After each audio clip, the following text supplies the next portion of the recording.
Jacob had a big family, 12 sons in all. Joseph was the next to last son of the family, and his father loved him most. Jacob even gave his son Joseph a special colorful coat, showing that he was his favorite son. Of course, his brothers were jealous of him. Who wouldn't be? Joseph had some strange dreams. Once he dreamed that he was in the field with his brothers, binding up stacks of grain in the field. Everyone else's stack of grain bowed to his. Another time, he dreamed that the sun, moon, and 11 stars were all bowing down to him. When he told his brothers and father these dreams, they weren't too happy. His father rebuked him, and his brothers just got angrier. But his father kept the dreams in mind. One day, Jacob sent his son Joseph to go find the brothers who were taking care of the flocks.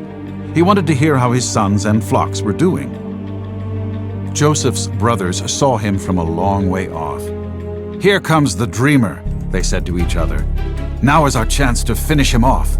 Let's kill him." The oldest brother, Reuben, did not want to kill Joseph, so he suggested they throw him in a dry well and leave him there. Reuben had planned to later come and rescue Joseph.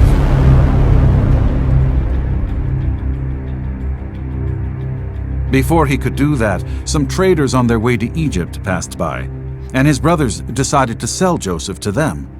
And so Joseph was tied up behind a camel and forced to march all the way to hot, dry, dusty Egypt.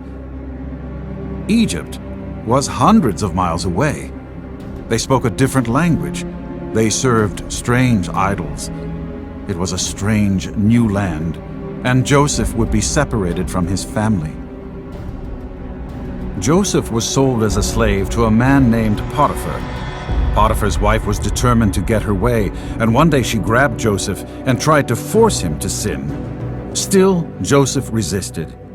He ran away from the scene, but Potiphar's wife had grabbed his coat. She was so angry that she lied about him to Potiphar.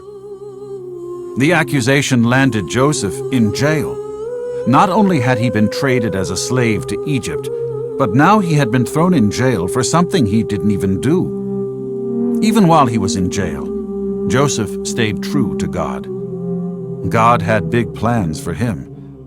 While he was in that Egyptian jail, he had a reputation for being wise and for telling the meaning of people's dreams. One day, Pharaoh, the ruler of Egypt, had bad dreams that perplexed him. He could not understand what they meant and was dead set on trying to figure it out. He asked his advisors, but they could not help. He asked his magicians, but even they could not explain the dreams. Then one of Pharaoh's servants remembered that Joseph was known for interpreting dreams. Joseph was brought from prison and taken to Pharaoh.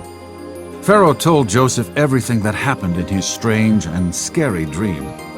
Joseph knew exactly what the dream meant, and he carefully explained the meaning to Pharaoh. Not only did Joseph tell Pharaoh what the dream meant, but he also told him what to do about it. The land would experience famine in 7 years, and they needed to store up food to prepare.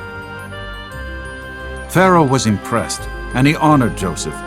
In fact, he made Joseph the second-in-command ruler over all of Egypt. Although he had been rejected by his family and left for dead, he had risen to power and greatness because God was with him. Later on, when Joseph was giving food to the people, his own brothers came to him for help. You can imagine how surprised they were to see their own little brother whom they had left for dead. He was now ruling one of the greatest countries in the world. Joseph brought his whole family to live in Egypt.